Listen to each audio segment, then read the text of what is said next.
Ya, ya Allah, baik. Alhamdulillah. Ya.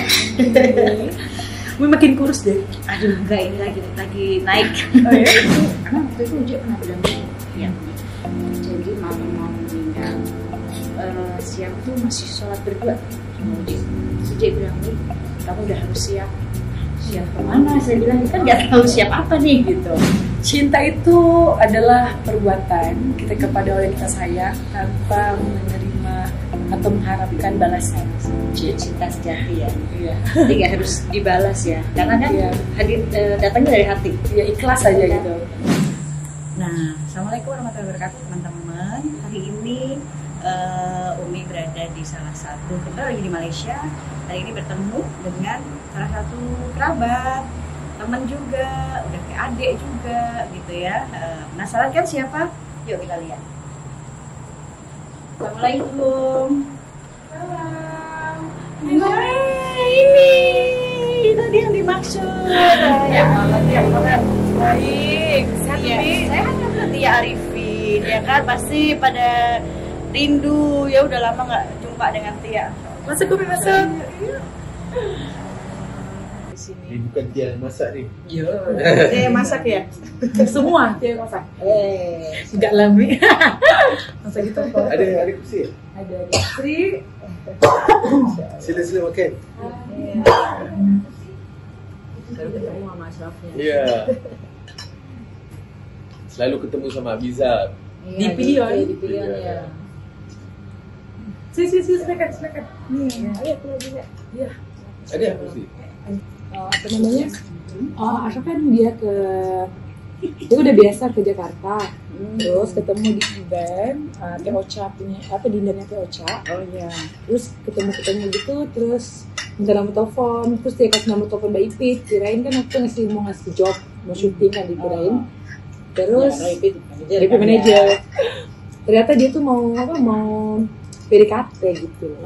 Terus ngasih nomor dia, terus berlanjut 2 tahun pacaran, terus kawin. Awal bahasa ini. Karena dia pakai bahasa Indonesia. Tradisi itu lebih kepada keluarga sih. Maksudnya keluarga Ashrafnya kan. Gak semua di Malaysia ini gak semua keluarga kayak keluarga Ashraf gitu. Maksudnya keluarga Ashraf tuh apa namanya kayak ada family day-nya gitu, terus lebih teratur gitu. Tapi nggak semua keluarga Malaysia kayak gitu sebenarnya. Jadi lebih kepada keluarga Tia kan. Kalau di Palembang kan kita kalau misalkan makan seenaknya aja gitu, kan di bawah atau ngumpul. Kalau misalkan satu kamar itu contoh 5 orang, 6 orang gitu. Kalau itu dia memang harus teratur, duduk. Kayak tentu ini udah punya soto, ini punya abang nomor 1, ini punya abang nomor 2 gitu udah. Jadi nggak boleh didudukin. Nah dia kalau udah terbiasa gitu. Kalau kita kan duduk terserah Kayak makan gitu, apa dulu yang pertama diambil gitu. Benar gitu. Yang pertama tuh kayak kalau misalkan yang paling tua contoh ayah kan, jadi kita ayah dulu makan, dia baru semuanya ambil gitu. Jadi lebih kepada keluarga gitu.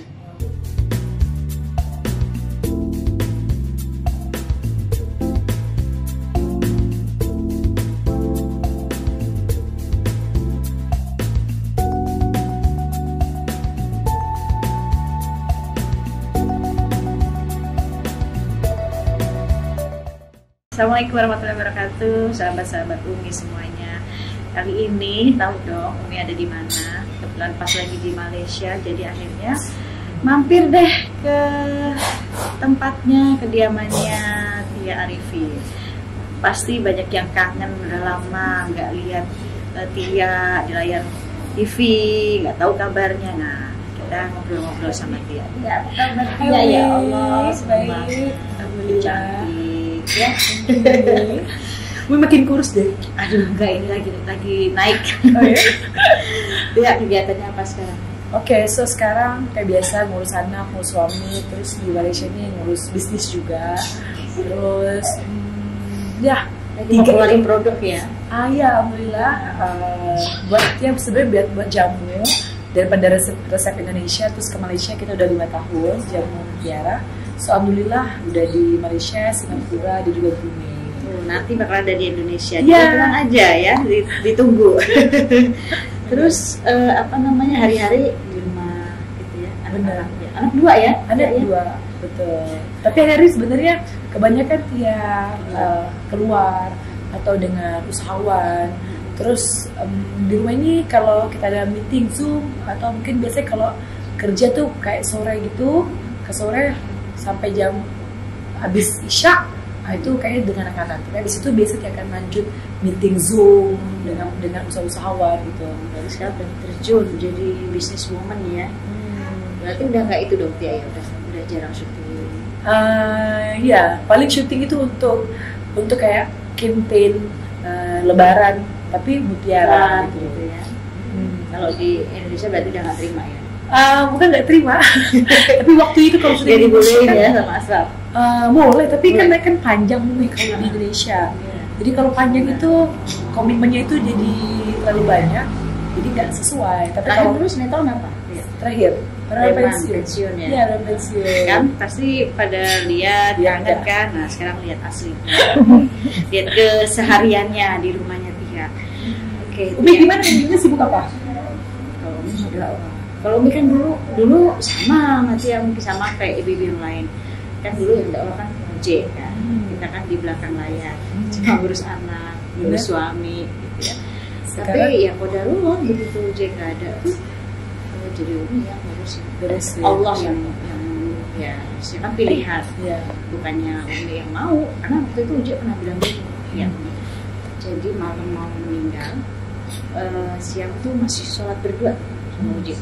Uji bilang, Mi, kamu udah harus siap kemana? Saya bilang kan nggak tahu siap apa nih gitu. Karena kan nggak punya firasat dia bakalan malam esoknya atau gimana tuh? Malamnya itu kan malam. Siang itu ngomong begitu. Emang mau kemana? Saya bilang enggak, maksudnya kamu siap dakwah. Wah enggak lah, kamu aja kan orang-orang kenalnya kamu, taunya kamu, nggak ada tahu aku. Enggak lah, aku nggak usah, harus anak aja. Enggak, karena sebentar lagi semua orang akan lihat kamu, nggak lihat saya. Dan itu nggak ngerti maksudnya apa. Malam udah kayak ada tanda-tanda ya. Tapi kita ya nggak kitanya kan ya sehat ya kan, masih muda 40 tahun, sehat pula, jadi ya nggak punya firasat apa-apa, jadi nggak ngerti dengan maksud kalimatnya tuh nggak ngerti.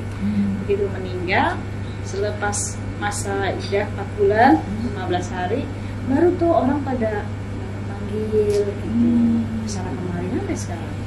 Jadi sibuknya dakwah aja. Kita nggak ada yang tahu ya Tia, takdir. Tia aja pasti juga nggak menyangka akan di sini tinggal di Malaysia kan. Benar. Tersuamikan orang Malaysia kan nggak nyangka. Semua kan jodoh, maut, ya kan, rezeki semua udah diatur semua. Setuju. Ya kan? Oke Tia, satu kata maksudnya cinta itu menurut Tia apa? Cinta itu adalah perbuatan kita kepada orang yang kita sayang tanpa menerima atau mengharapkan balasan. Cinta sejati ya. Iya. Jadi nggak harus dibalas ya, karena kan datangnya dari hati. Ya ikhlas aja kan? Gitu. Nah, datangnya dari hati, jadi ya ini aku cinta gitu. Timbal baliknya ya semua kembali ke hati, kamu mau kasih cinta atau enggak, yang penting aku punya cinta ini gitu ya. Iya gitu, benar. Dan sebenarnya bukan hanya kepada pasangan kita juga kan, sama teman-teman, kan sama sahabat, anak, usahawan yang terdekat gitu. Terus juga kerjaan kita, kerjaan kalau kita nggak cinta kan, nggak bisa bikin. Benar. Enjoy kan. Yes. Tapi memang harus pakai cinta, ada cinta. Oke, terus kalau Asraf itu suami tipe yang mengekang nggak? Kamu harus setelah nikah, kamu harus jadi ibu rumah tangga saja, udah. Oh enggak usah kerja, semua udah difasilitasi nggak? Oh enggak. Karena sebenarnya banyak orang mikir ya kayak piring asam, walaupun kita alhamdulillah dia bersyukur kan kalau dia dapat keluarga yang mungkin orang udah kenal gitu di sini. Tapi ketika kita kawin, kita sebenarnya pun melakukan fasa-fasa orang baru berkawin juga, Umi. Maksudnya kalau misalkan bagi siapa yang udah tahu, awal-awal Ashraf tuh kawinnya dengan dia tuh keluarga itu nggak setuju karena kan terlalu muda. Keluarga siapa? Keluarga Ashraf. Kan terlalu muda. Karena beda berapa tahun sih sama Ashraf? 2 tahun. Jadi 23 Ashraf kawin.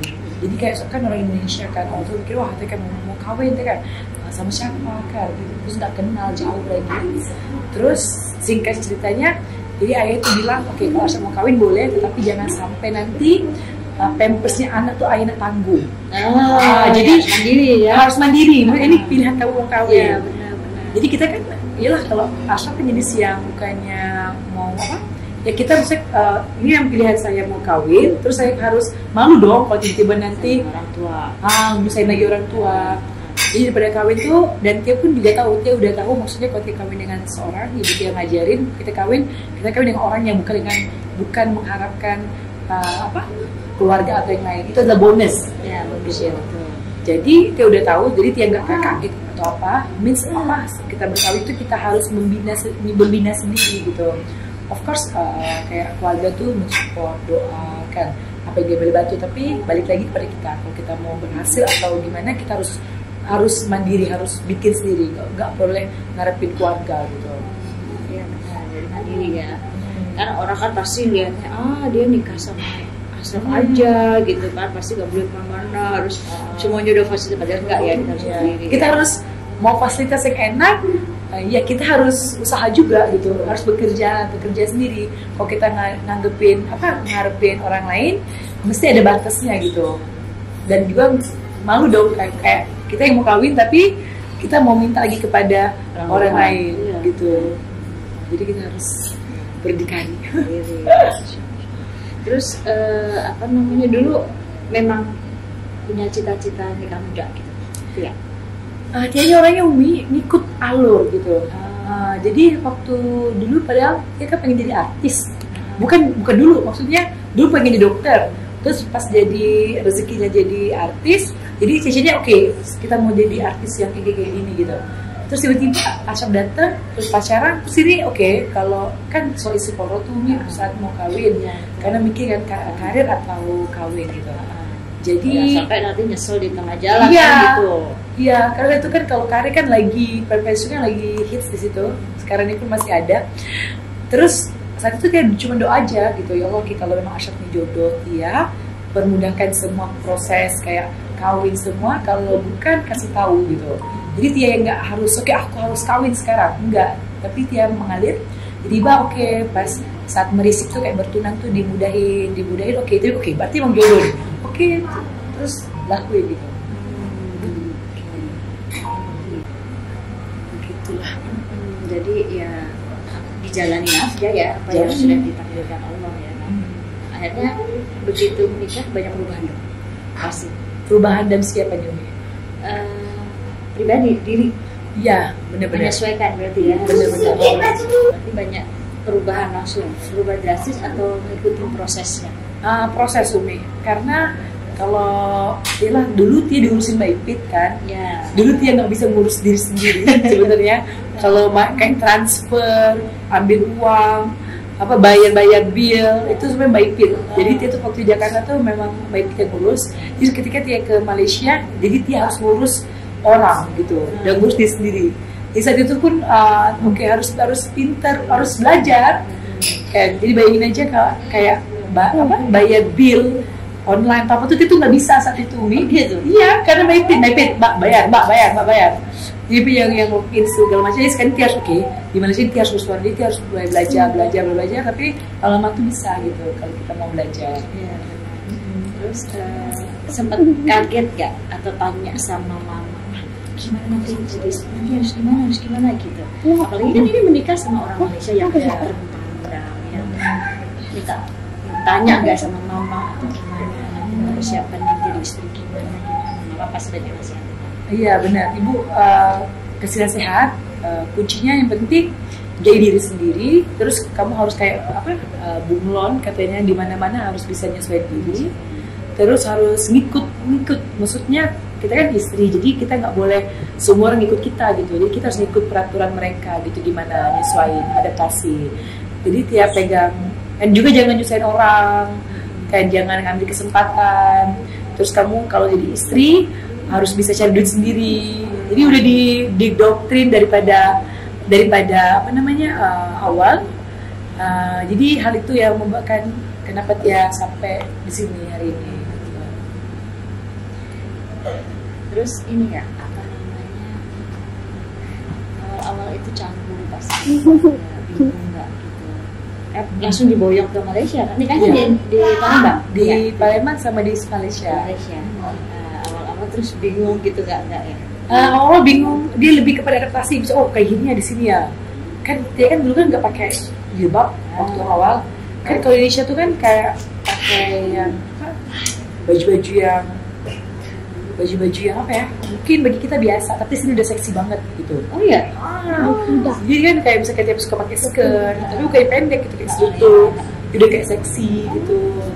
Jadi kalau misalnya kita pakai dress yang agak bentuk badan waktu dulu lah ya, terus bagi mereka tuh udah agak seksi, padahal menutup gitu. Jadi di sini agak lebih, kalau untuk pakaian Islam dia lebih tertutup sedikit. Baju kurung gitu ya Malaysia. Lebih sopan gitu nih. Jadi oke, jadi dia dari pakaian aja dia udah apa ya, udah berubah gitu. Nggak kesepian dong awal-awal kan biasa tinggal sama Maybe kesepian juga Umi karena gitu ya. iya awal sepi juga karena dia tinggalnya dengan Ashraf aja suami. Jadi kalau suami kerja Sudah dia di sini itu ya, sudah di sini. enggak, dulu kita tinggal di Bistari. Bistari. Kita di kondo, di kondo 2-3 kamar. Kan makanya awal kawin nggak mikir kawin udah gimana gitu. Kita pun melakukan melalui proses juga pernikahan gitu. Memang ada pilihan untuk kita tinggal di rumah mertua kan, tapi iyalah kalau udah kawin kita pastinya mau apa ya, kita mau nggak mau nyusahin orang, kita tinggal sendiri.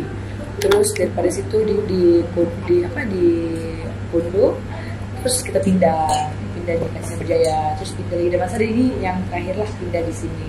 Ada prosesnya, Ada berarti prosesnya ya, juga. biar orang nggak, ini udah langsung enak enggak ya. Iya. Semuanya ada prosesnya, Betul. ngalamin pengen mandiri, ngalamin pengen jadi suami istri berdua gitu kan. Oke. Terus kalau misalkan ada satu permintaan misalkan pray, kan ini programnya lebih ke cinta, doa, ya kan, terus kayak apa yang doa apa yang mau yang sekarang ini tidak panjatkan, maksudnya apa yang belum kesampaian Oke. yang ada dalam doa Tia. Oke, kalau untuk sekarang karena Tia pun dengan bisnis Tia itu jadi platform untuk Tia bantu kayak wanita si rumah, ibu rumah tangga yang mau ada sedikit income gitu. Jadi doa Tia sebenarnya semoga Tia hari ini dan sampai ke depannya tuh bisa lebih bermanfaat untuk ramai orang, untuk bantu-bantu yang mereka yang pernah, karena Tia daripada keluarga yang bukan langsung senang kan. Jadi bisa rasain ya, udah tahu bisa ngerasain. ngerasain kita pernah susah kayak gimana. Bener. Jadi disinilah sebenarnya doa Tia adalah Tia pengen juga ngebantu mereka yang pernah dalam keadaan Tia dulu gitu. Kita rasain, jadi akhirnya kita peduli. Sih itu doanya. Terus kalau bicara soal cinta, ini kan kita sebagai umat Muslim ya, kita tahu kita punya pemimpin Rasulullah itu cintanya segimana sama kita, ya kan, hebatnya luar biasa, hartanya dihabiskan buat kita, umatnya, waktunya, laparnya, semua mikirin kita. Gitu. Ini soal cintanya beliau itu udah gak ada duanya deh ke kita gitu. Kadang kita aja manusia masih hitung-hitungan semua, ada sifat hitung-hitungannya untuk urusan cinta. Nah ini beliau mengajarkan kita untuk cinta, ya kan? Dari Tia nih, pandangan Tia kalau bicara Rasulullah, apa yang dalam benak Tia?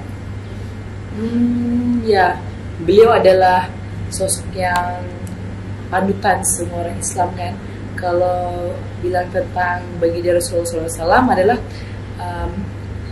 kita kayak kita sendiri gimana caranya kita bisa selalu mau ingat tentang beliau kan, karena ialah kan tidak untuk kemungkinan kayak kita tuh terlalu sibuk tentang dunia kita gitu.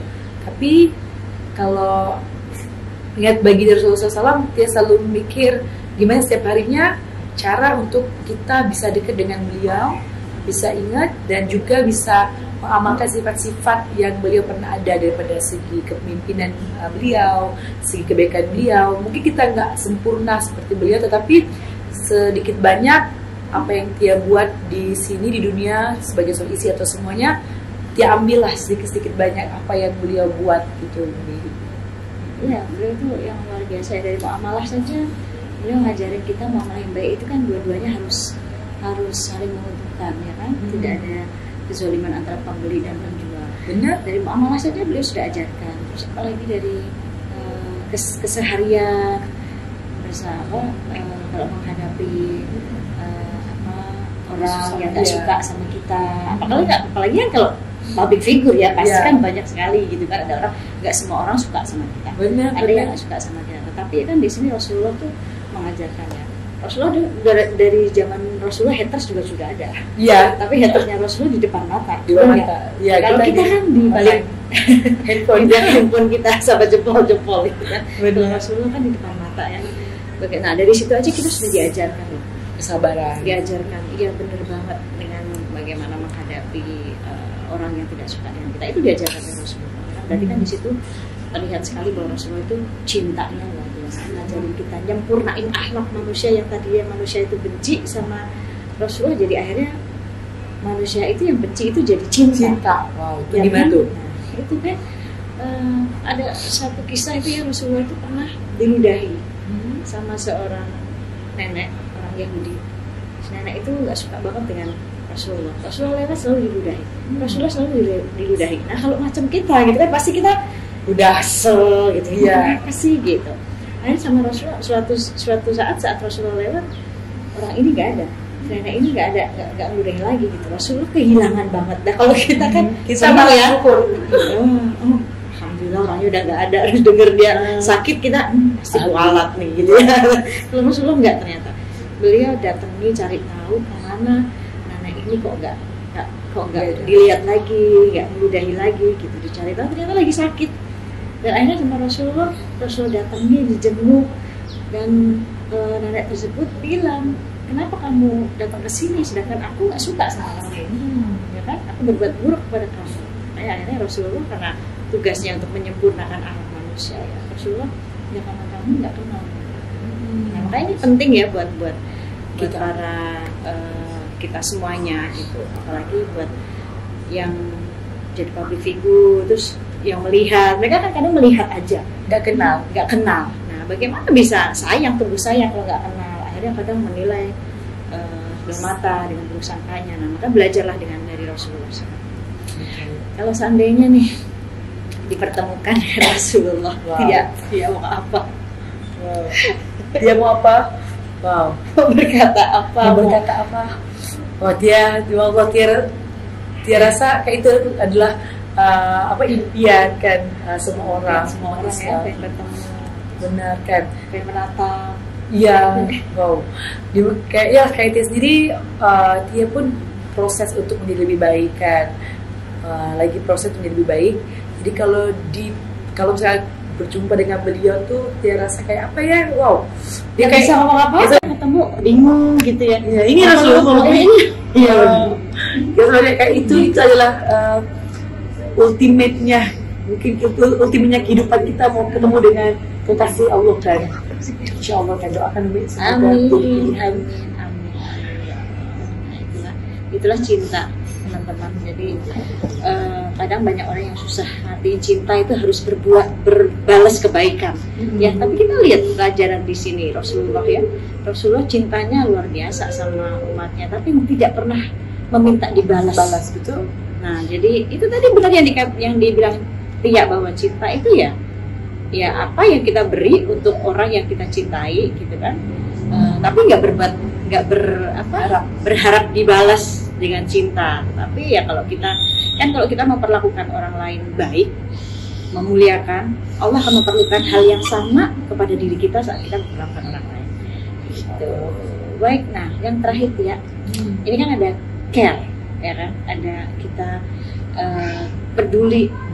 Pedulinya tadi dia bilang dia kepingin ngebantu orang-orang kan, jadi manusia itu kan yang paling baik itu yang bermanfaat untuk orang lain. Ya. Nah di sini ada program kita ini, kalau Rasulullah kan senang memberikan apa yang Rasulullah, misalkan ada sahabat yang saya senang surbannya Rasulullah, doa dan kepedulian.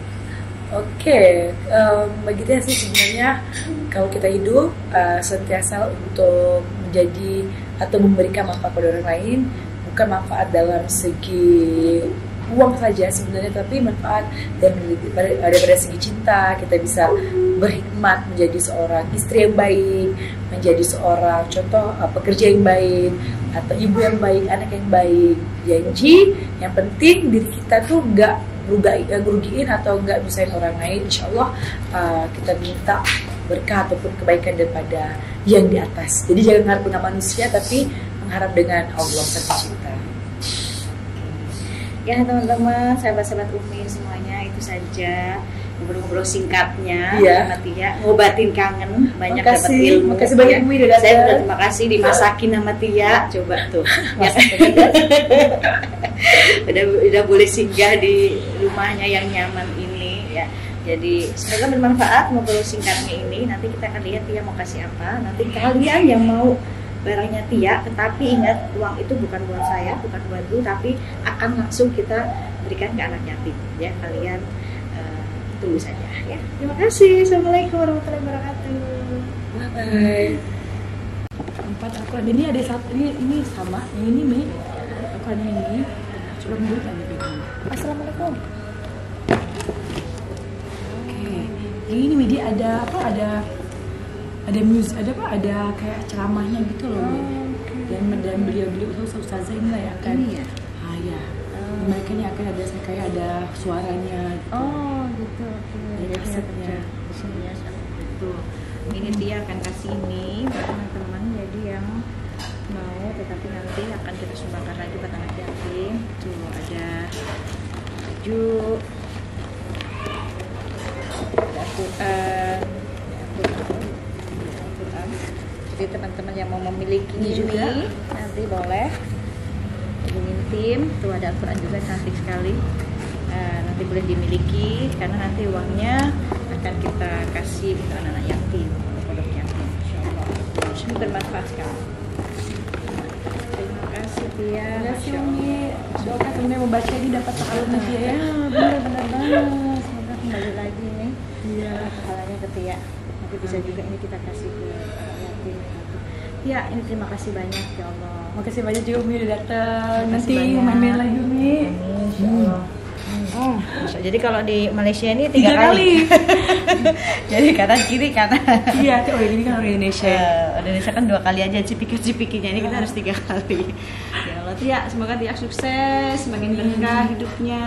Amin amin. Tangannya semakin berkah, apa yang dihajatkan, diinginin Tia terkabul. Amin insyaallah. Umi tunggu Tia mau kasih mutiara dulu juga ini.